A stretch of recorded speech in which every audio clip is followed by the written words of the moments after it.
and welcome to the second episode of 99% Sure. I'm TJ from the Old North Church and Historic Site, and today's topic is the poem that made our site nationally famous, Henry Wadsworth Longfellow's Paul Revere's Ride. Before we begin, a little backstory here. When we settled on 99% Sure as a title, it was because that encapsulates my approach to history. Real life is way too complicated to sum up with simple statements, and the more I read about history, the more complicated it gets. I'm telling you the reasoning because 99% Sure is going to be even more apparent today as I attempt to interpret the meaning of this poem. Now, the poem can be found on the Old North website. Just search Paul Revere's Ride. And if you search around online, you'll find lots of interpretations, but I want to focus on one in particular, the one I currently find compelling, the idea that we have the power to make a difference. So let's start with some context first. Longfellow wrote Paul Revere's Ride in early 1860 as the threat of civil war loomed. Longfellow tended to shy away from politics, but he was also an abolitionist and was keeping a close eye on events. In April, while visiting the North End, he stopped by Old North Church, and with a friend, George Sumner, the brother of the abolitionist Senator Charles Sumner, they even climbed the tower into the steeple. While Paul Revere was starting to gain some recognition from historians by this time, he was still far from a household name, and Old North itself was merely a local site of interest rather than the historic landmark it is today. Apparently finding some inspiration from the visit, Longfellow was soon after making steady progress on Paul Revere's Ride, his famous call to action during a moment of peril for the country. Paul Revere's Ride may be Longfellow's best-known poem today. While a very popular work, critics have called it simplistic, even childlike, overly patriotic, and above all else, horribly inaccurate history. I'm not going to go into the literary criticisms here, but I do want to discuss the objections to the historical changes he made.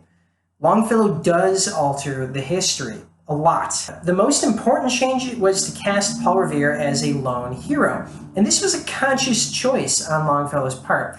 He knew the history, many people were part of this plan, and many things had to go just right. And had anything gone a little differently, Revere might never have made the ride at all. So why might Longfellow have changed the facts? Making Revere a solitary hero emphasizes how one person can shape history as an example, a case study. Tall tales tend to emphasize an ethic, and Longfellow was purposefully making Revere a legend in order to inspire us as individuals to act. Revere didn't single-handedly win the war, nor did he actually accomplish his ride alone.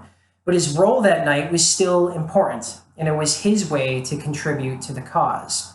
The poem shows us that one person in their own way can make a difference, even if, historically, it was multiple one persons that night who made the ride possible. To really drive this point home, Longfellow made two important stylistic decisions. For one, he chose a common person like Revere.